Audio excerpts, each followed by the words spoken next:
Good evening to you, and welcome to yet this platform, Christians in Politics. I'd like to use this time to say thank you for allowing me into your living room. And tonight again, I have another guest on set. However, I want to encourage you, tell your neighbors that this is something they need to come sit down, watch, learn about politics, the Christian way, the better way than what has been obtainable all this while.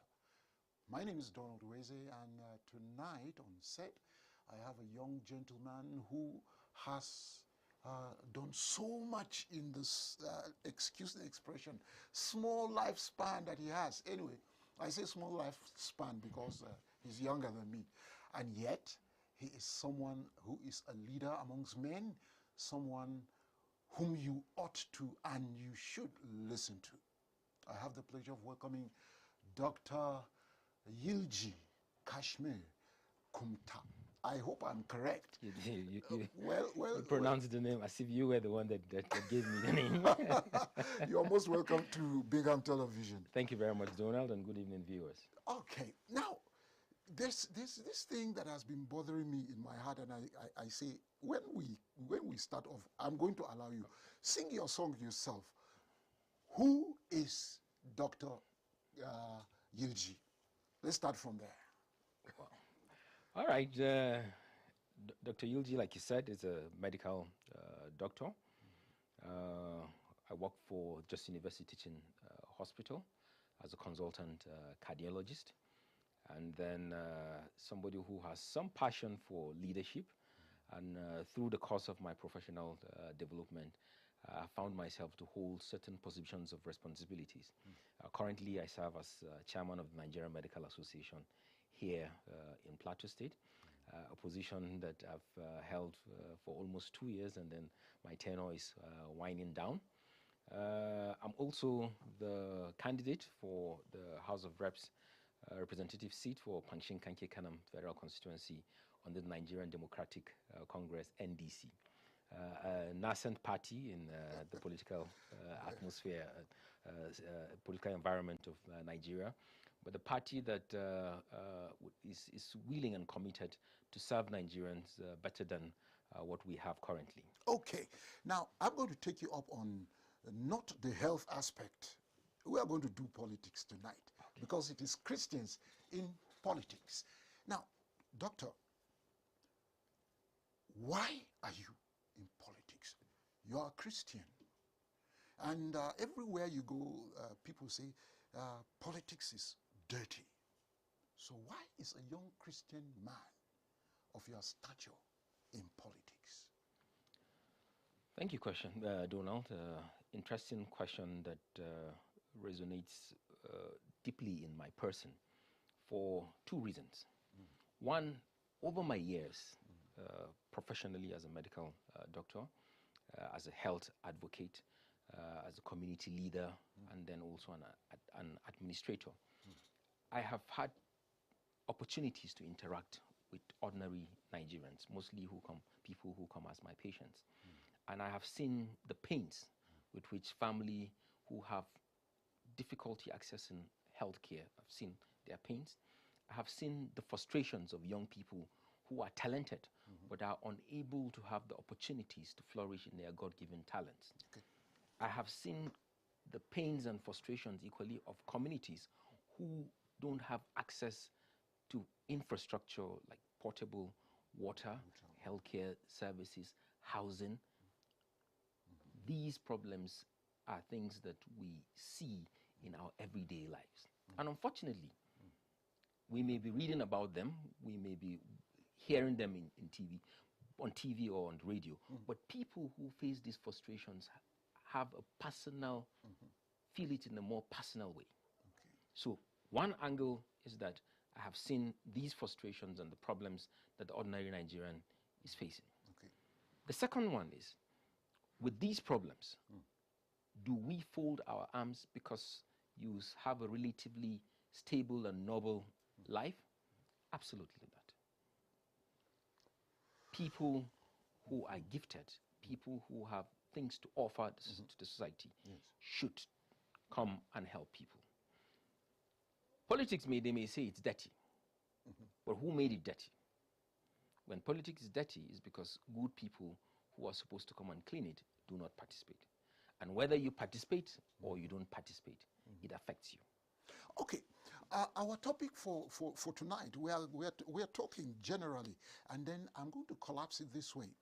It's youth unemployment, and you are talking about the frustration that the youths face, Nigerians day in, day out are facing. Now, their frustrations come as a result of unemployment, I believe so. Yeah. Now, what are some of those things that you have seen? And you know that the system that we are operating today requires that it be done away with, so that one, unemployment goes, two, insecurity goes, three, kidnapping goes, four, ritual killings go, five, corruption morally, and the list is almost endless. But what are the implications? Let's start with some data. Okay. Which, if we talk about unemployment rate in Nigeria, when you read the website, from the website of the Nigerian Bureau of Statistics, it tells you that unemployment hovers around 3 to 5%. Okay. Which is quite small. But is that true? Good. Now, what data they use to collect is, they count anybody who has worked for up to 1 hour a week as being employed. So when you look at the statistics, the figures say, no, we're doing well. 5%, 4.9% is quite small compared to when you look at it, 5% just being unemployed. But how employed are these people that are employed? Yeah. Over 90% of the people who are employed are in the informal sector. And like I said, anybody who works for 1 hour a week is termed as being employed. So you have more of underemployment than employment. Okay. So what are the ramifications of these statistics? Now, it's unfortunate that we have seen a culture, a tradition, and then the society that is built on or bettered by a parenting model that advances the notion that only people who work in the formal sector, government sector, are employed. And this thing has been potentiated and amplified by the political class. Unfortunately, because majority of the employed people are in the informal sector. But how organized is the informal sector? Okay. Yeah. Now, I wanted to chip in this, because is it that we don't even really have a statistic of those, excuse the expression, those that are employed? Because if they are only talking about someone who works 1 hour per week or per day, is the one that is employed, and then we have this gamut of young Nigerians. We are 200 and something million strong. And one of the statistics that I saw is that we have youth unemployment at 38%, which means there's trouble ahead. So when you look at the NBS, Nigerian Bureau of Statistics report, it says 5%. But when you look at other organizations, say the UNICEF was what quoted 30-something%. That is slightly more realistic. But I even think that it's an underestimation of the realities on ground. Okay. So these figures, yes, they are there. There's a concept called NET, that's non-educated, non-employment, or you're not also in training. These, as far as I'm concerned, all compound to the problems that we have, because you are not employed, you're not in education, you're not in training. Those not in education, those that are not in training, adds to the numbers of the unemployed people. So even in the employed people, what is the quality of the workforce that we have? We have a big problem, Donald. Yes, so now the quality of the workforce now comes to play, because you go to our institutions where these brains are supposed to be churned out, so that the system is manned by qualified, truly qualified Nigerians. But you go to some of these institutions, students buy forms, they buy books, they do this sex for marks they call it, and all sorts of things are happening. What's the implication of having a workforce that is not well properly educated? And yet we hear that Nigerians who live here and are in diaspora are top in the various fields of endeavor that they have found themselves in. So where are we missing it? Now, for every organization that wants to get results, the first step towards building an organization is the recruitment process. Do we even have a recruitment process in Nigeria? Absolutely not. When was the last time organizations like the CB and even universities, some of them, when was the last time they advertised that people should come and you should come and apply for jobs? Once you have access to a politician, they write your name and then they give you an employee. Regardless of whether regardless of what your abilities. Yes. Or not, yes. And every organization, every system in which 70% of the workforce is not based on merit, the system will definitely collapse. And that is why our institutions fail to meet the reasons, the mandate for which they were first instituted in the first place. So I see a lot of problems emanating from the inability of the political class to do what is right. Organizations where they seemingly have those systems in which they try to, like the private sector. You go to the private sector, I mean, you know, whoever you know, you must, majority of their workforce comes from abilities, one's competence and ability. And so you see private organizations doing way better than government institutions. Okay, now talking about those who merit certain positions to be employed calls to mind something that I just came across recently, where some of the international NGOs that are operating in this country today, Nigerians who are working with these organizations are beginning to bring up one of those things that is now creating a problem: the issue of indigenship and citizenship.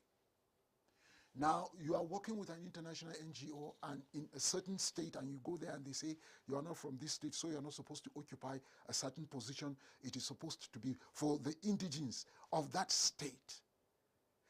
That in itself, I think, is one of the implications of whatever we call it, maybe nepotism or tribalism or religious bigotry, name them. Now, let's push a little bit forward. Youth unemployment. Yes. Its implications in the security situation or insecurity situation that we have found ourselves in. You are a young man. You are aspiring to go to the green chambers of the National Assembly. What is your thinking? Yeah, so to cope this problem, government must realize that it cannot do everything, and it needs to empower the private sector. Okay. I make examples of societies in which we look at, we admire, or we try to model after. The United States of America. Do you know that the rail lines in the US were first built by private individuals? Okay. The Rockefellers and the other, yes.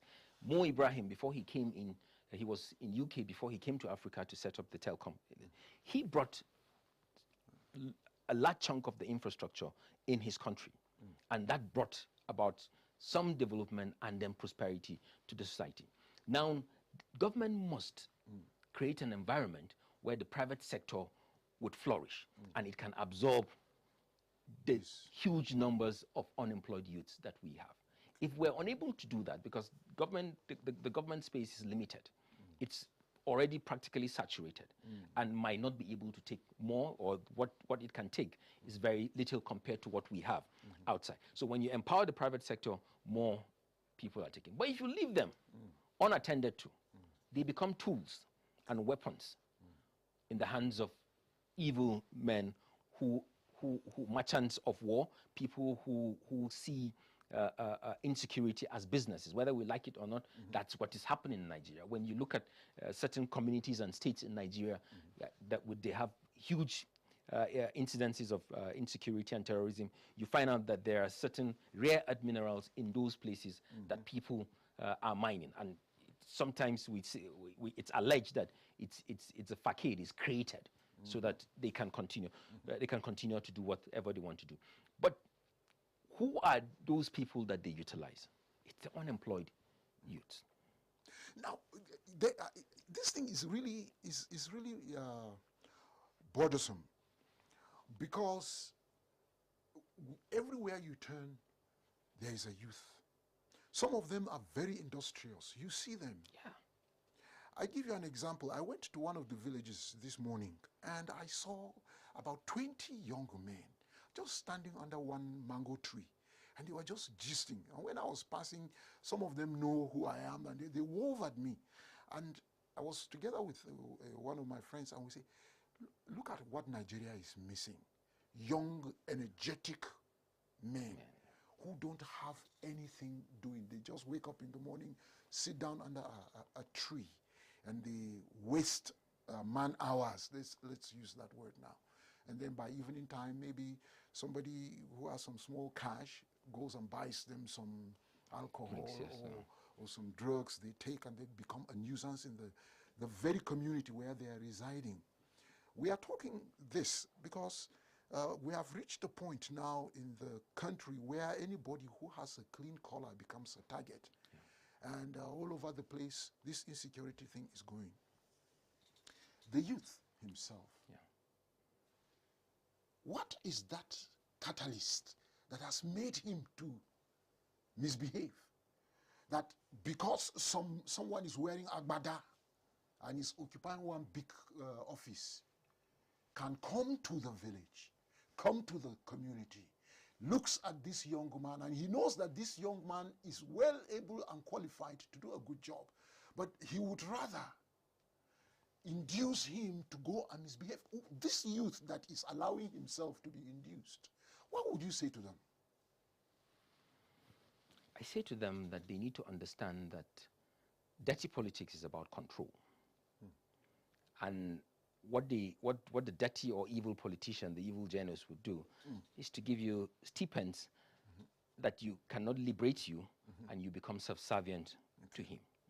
There's widespread poverty and hunger in the society. And they say whoever dictates, or whoever plays the piper dictates the tune. So if somebody feeds you, if somebody who claims to be a politician does not solve a systemic problem, but sees development as giving hands out to individuals who would go and finish it and then come back to them, that person is a part of our problem.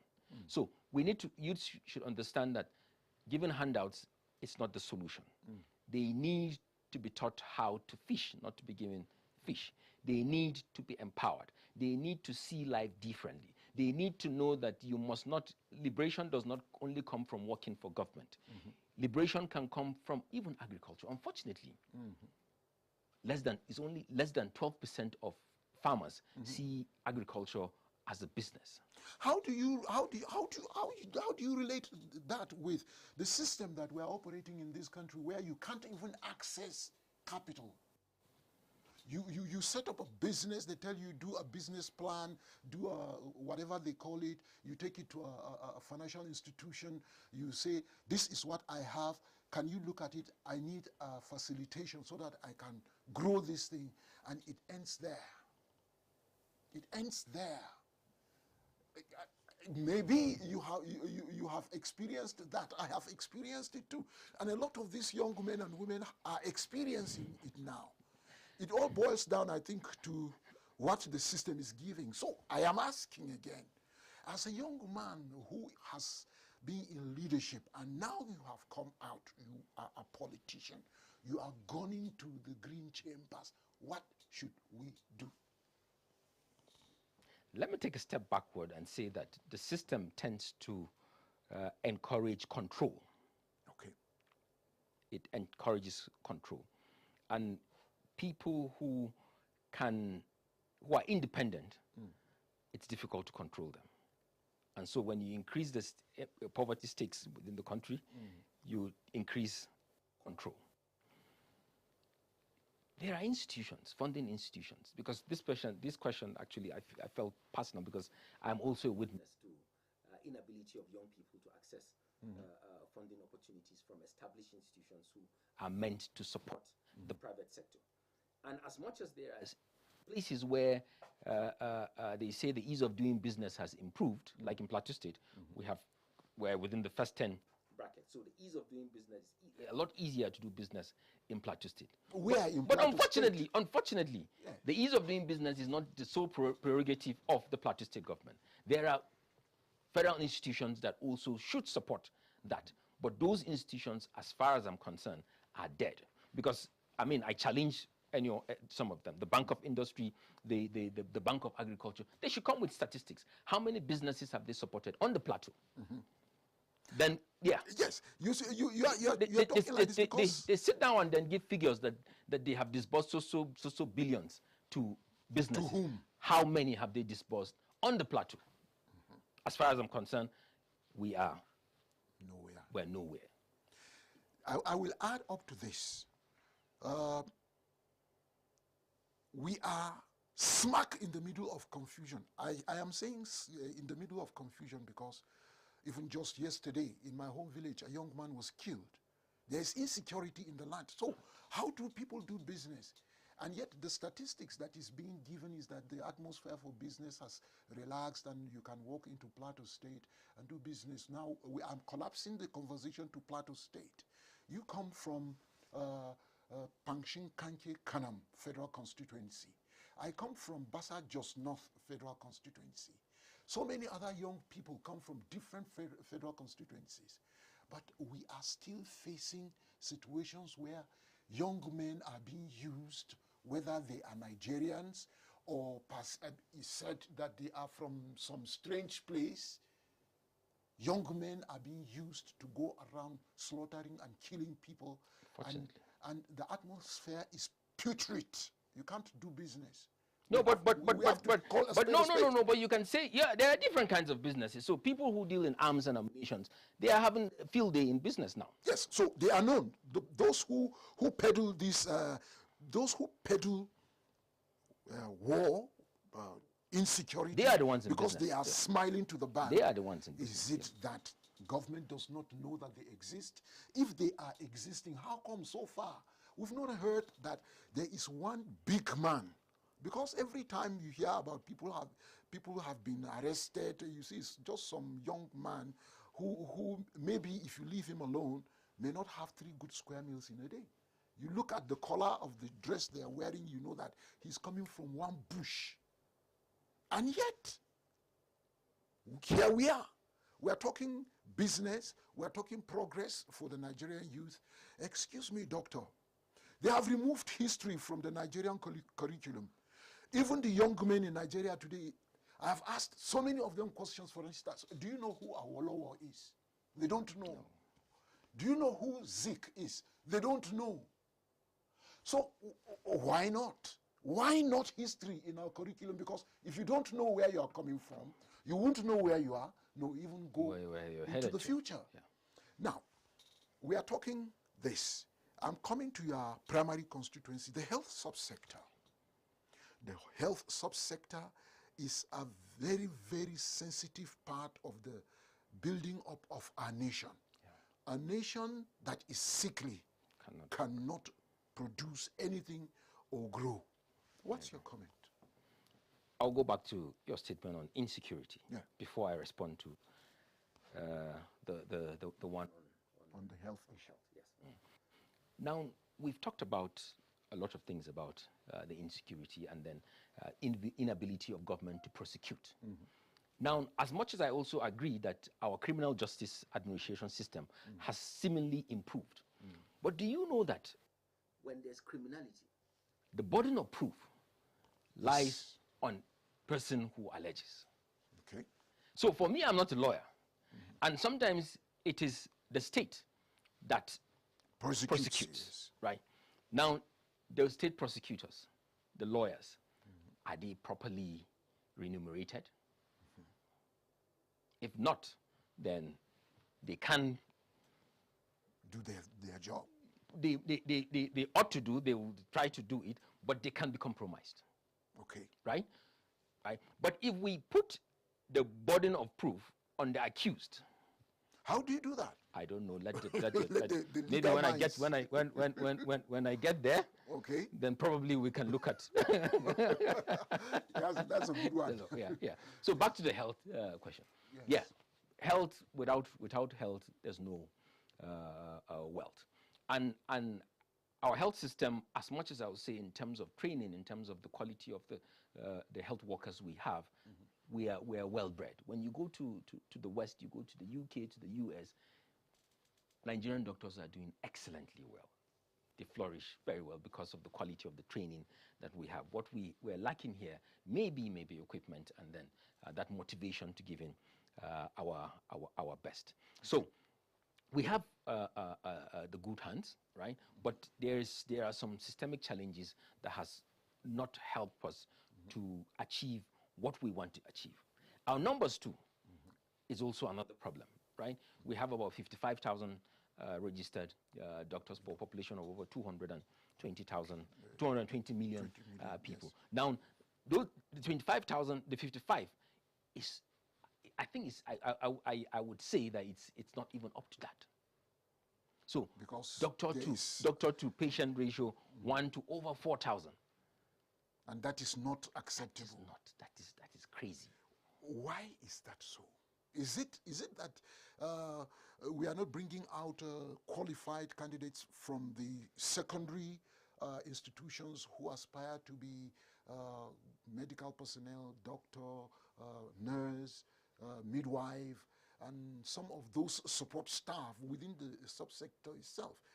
Because if we have 55 doctors, that's what you just quoted, to 220 million Nigerians. That's one doctor to about 4,000 people. 5,000 people. Yes. People. Then just imagine that all of those 5,000 people got sick and everybody came to the hospital. So you can't help. So it is grossly inadequate. Is it tough? Or is it that we are lazy? Excuse me.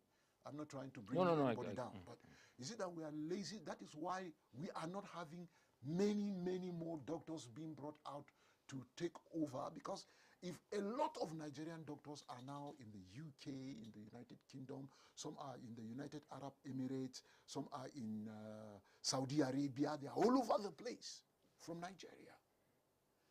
How do we curb the movements, so to speak? Boils down to welfare and working environments. Okay. Primarily. But I know a couple of doctors who have left the countries, not because of poor remuneration. They were okay with what they were getting here, but the insecurity has pushed them out of the country. They no longer feel safe working in Nigeria. I mean, you're in your house, should be your comfort zone, and then terrorists come in, kidnap you, and then take you away.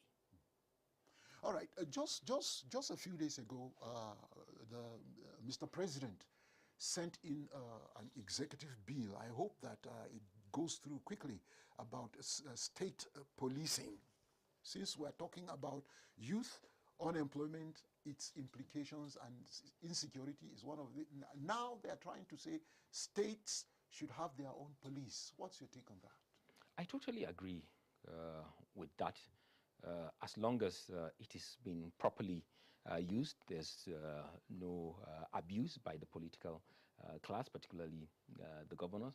But security is something that has to be homegrown, right? If we are able to accommodate vigilantes, then we should be able to accommodate state policing, because when you are part of a system, you're part of a community, it's easy for you to identify the criminals. And the good thing about state policing and community policing is that you curb criminality at its tender age. Yeah, you know the people who are pickpockets, who would go to houses and pick things before they escalate into armed robbers and then terrorists and then bandits.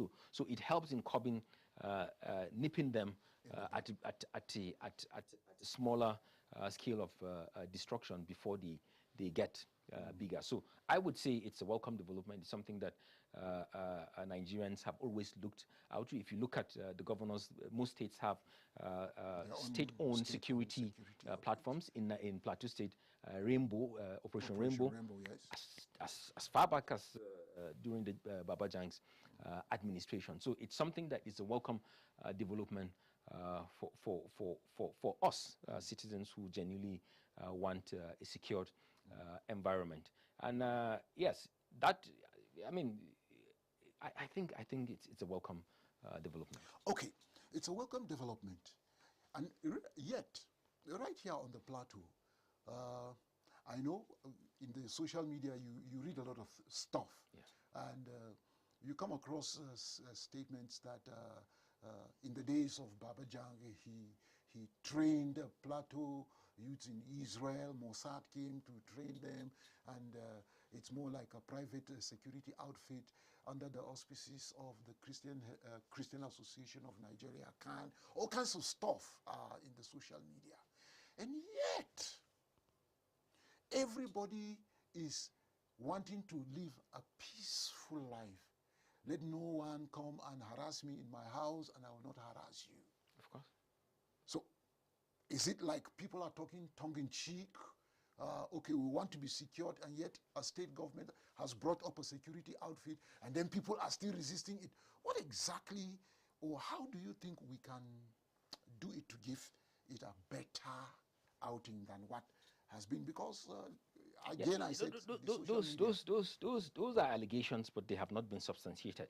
But like you said, I wouldn't sit down in my house and then watch somebody come and slaughter my family.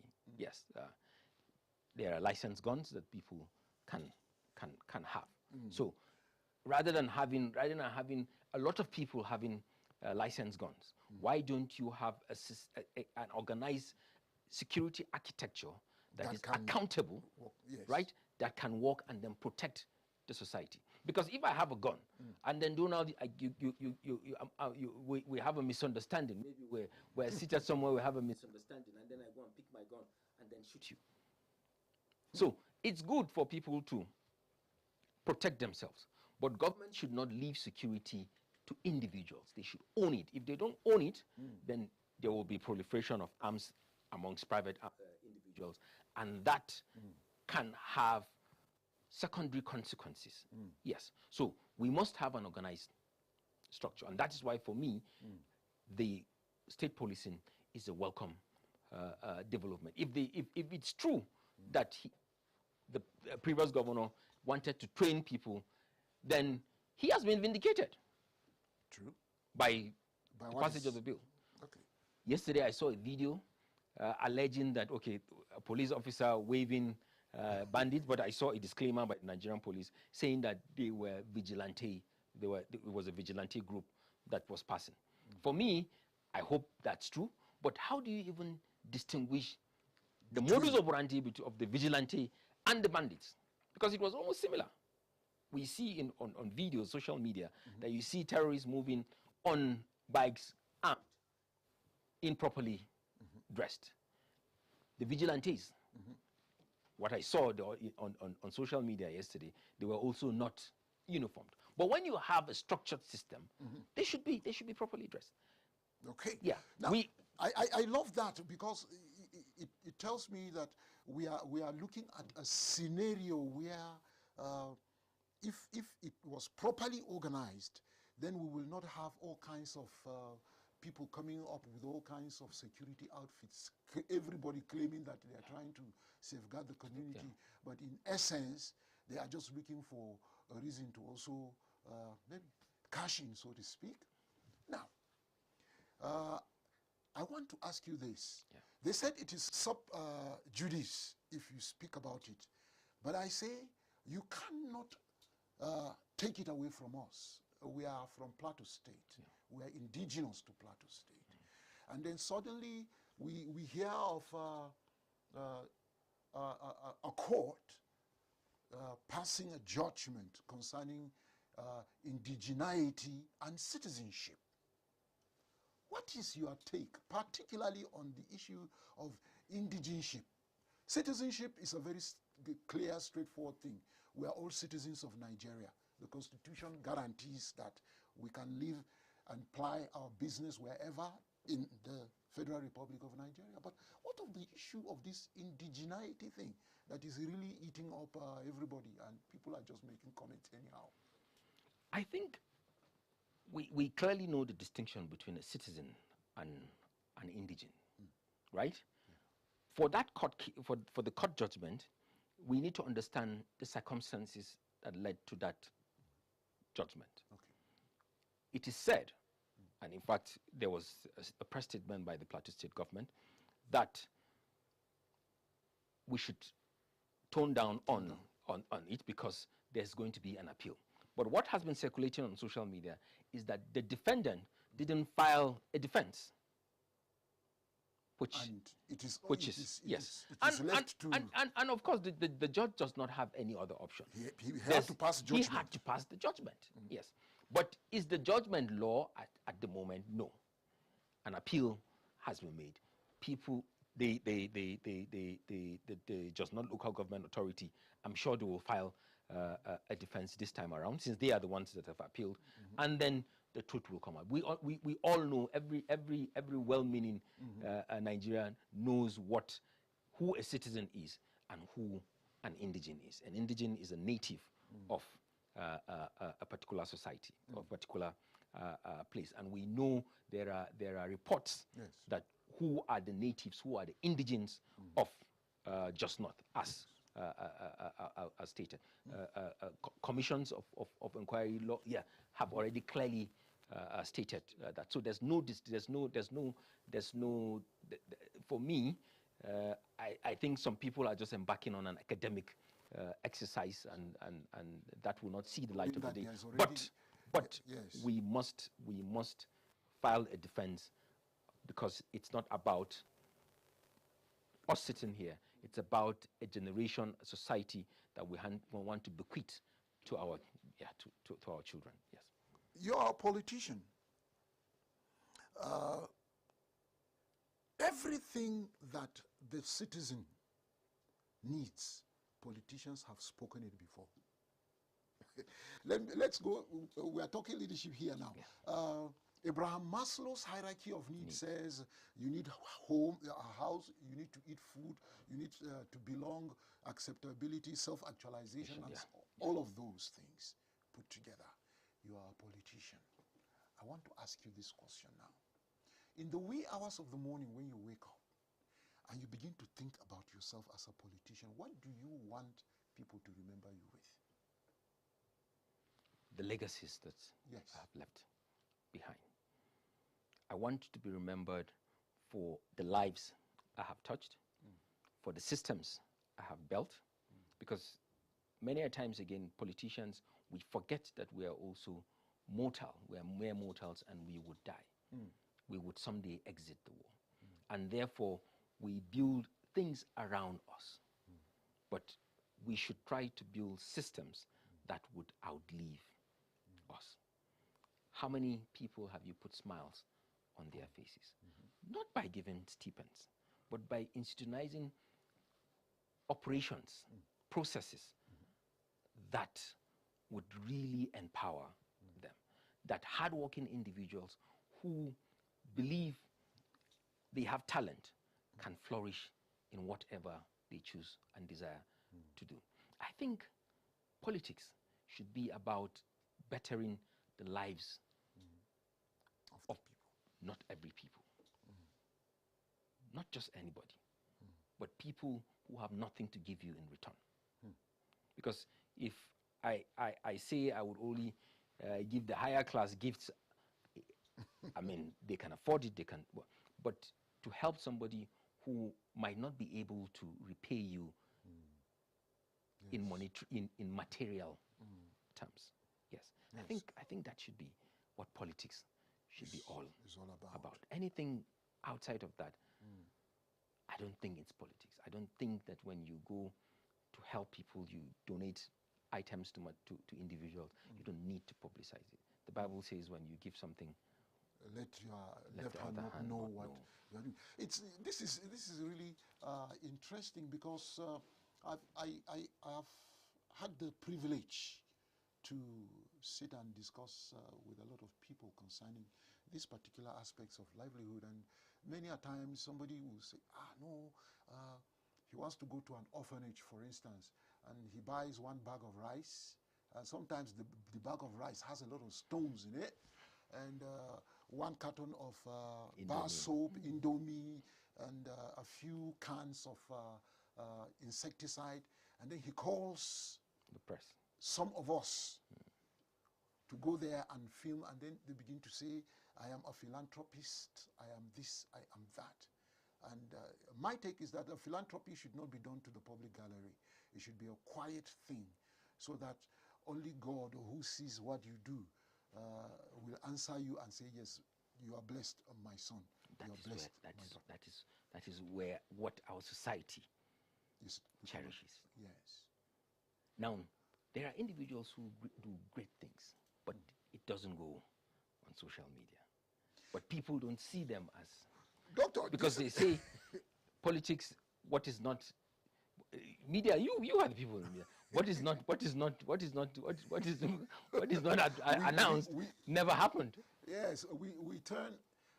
It is an indictment on my constituency. We turn white into black and black into white, which should not be the case. We should look at it dispassionately and say it as it is. And that is what the politician wants. And the Nigerian voter has reached a point where now, because of the hardship that everybody is passing through, we are beginning to look at politicians as you, and we say, oh boy, we are coming after you if you don't do a good job. Well, that one is... But that's how it should be. Politicians who don't perform should take a bow. They should go and rest. Yeah. Yes. We should give ideas to I mean, Nigeria is gifted with lots of talents, fresh ideas, new. I mean, from whatever age you see young people in the tech doing great things. So politicians who can't solve our problems, leadership is about solving problems. So if you can't solve the people's problem, then give way. We try another person. Before you can. The home. Yes. The home is the foundation of the society. Okay. It's not politicians who would come and give us how to train our children on moral values. So the family has a critical role to play. Parents, we have a lot to do. I had the privilege of discussing such as we are doing now with one of our front leading clergy here on the plateau, and I will not hesitate to call his name Prophet Isael Buba. Okay. And he made this statement. He said the problem with the Nigerian nation is leadership. He said it is leadership. He mentioned it 3 times here. Do you subscribe to that? And that is where the problem is. And that Nigerians don't also constitute part of the problem that Nigeria is facing. Is it only leaders that are the problem of Nigeria? I look at it, yeah, I partly agree, but again, if you look at it from another philosophical context, okay, where do the leaders emanate from? From the society. They're from the society. They are also Nigerians. So a society gets the quality of leaders it deserves. So when the average performance of the society is mediocre, then the performance of the leader would also be mediocre. Okay. When you have a society or people who don't hold their leaders accountable, then they get whatever they get from the leaders. So how do we hold them accountable when, for instance, now, if you are elected finally to the Green Chambers, you are going to be... Why don't you say when?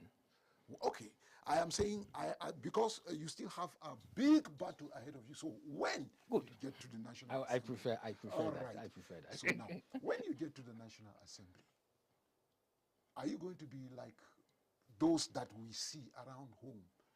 They only come when there is election time. You don't see them at all. Or when you call their line, they don't pick. And sometimes when they pick, they say, who is this? Meanwhile, they were in the trenches with you. You say, who is this? I am saying this because we are approaching election year, and so much is going on. You are from Pangshin Kanke Kanam Federal Constituency. Let's take it back home. What is the terrain like? with those political gladiators that we are hearing about? How far so far? First question, when? Yes. I will not personalize it because elections have not, campaigns have not started yet. But I think leaders ought to have accountability models when you, where they from periodically present to their people their scorecard. We don't wait till after 4 years. So when they're able to do that, people can easily assess them. Two, how do we hold politicians accountable? We hold them accountable by the ballot, voting. You do well, they vote you in. They should vote you. You don't do well, they vote you out. It's the institution. Why I asked this question is so that we look at the institution that is the umpire as it pertains to election, organizing, and then registration of voters, and then the final take is you have been declared or returned elected. I'm talking about the Independent National Electoral Commission, INEC. There's been a lot going on that sometimes people like me are beginning to wonder whether this particular INEC that we're talking about has not become complicit too with the powers that be, because so much is happening and we don't even know where the whole thing is ending. Are you confident of the institution? People should learn to vote and to protect their votes. Okay. It's difficult for me to say I am confident or not the institution, because recently you hear the outcome of the by-elections, that there was vote buying in the last one in Ekiti. It's alleged that vote buying. And when you hear such narratives, it tends to dampen your morale. Yes. Right. But we have witnessed here on the plateau during previous elections where incumbent governors are unable to put their successors in office. Just 2023, we had a similar scenario. So why and how have we been able to achieve that on the plateau? Simply because people were more vigilant. Anche in Hausa, I'll go back to Hausa. Anche barao baya son ido ko baya son wuta. So when you are able to vote and then you ensure you monitor, closely monitor the process, then it might be difficult for people to whoever to do whatever they want to do. There are different ways you can achieve that. Political parties know how to do that, and we'll leave it to the politicians and the political parties to do that. Yes. All right. Before we finally conclude, I want us to touch again back your constituency. We see these days Nigerians are dying in their droves. Not because somebody went and slaughtered them or shot them or kidnapped them. There's a lot of slumping. He slumped and died. She slumped and died. And knowing that you introduced yourself and said you are a cardiologist, this slumping and die. Excuse the expression. No. That's can you please talk to our viewer?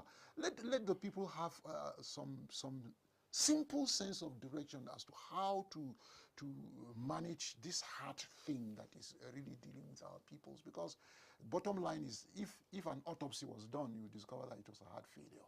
So something must have been happening in the heart.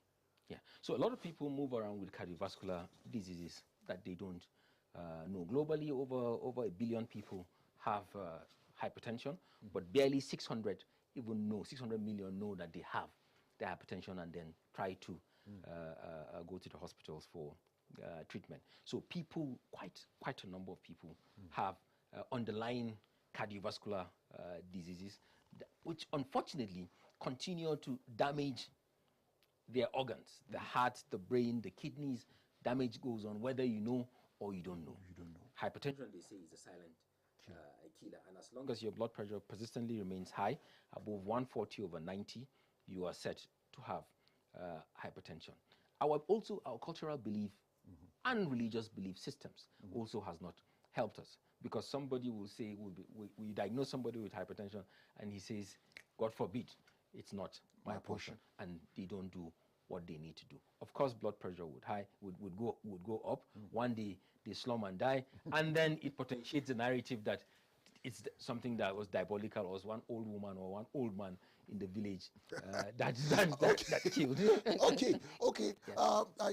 I don't want, because if I leave you now, you keep going, and we may lose track of what we're talking about.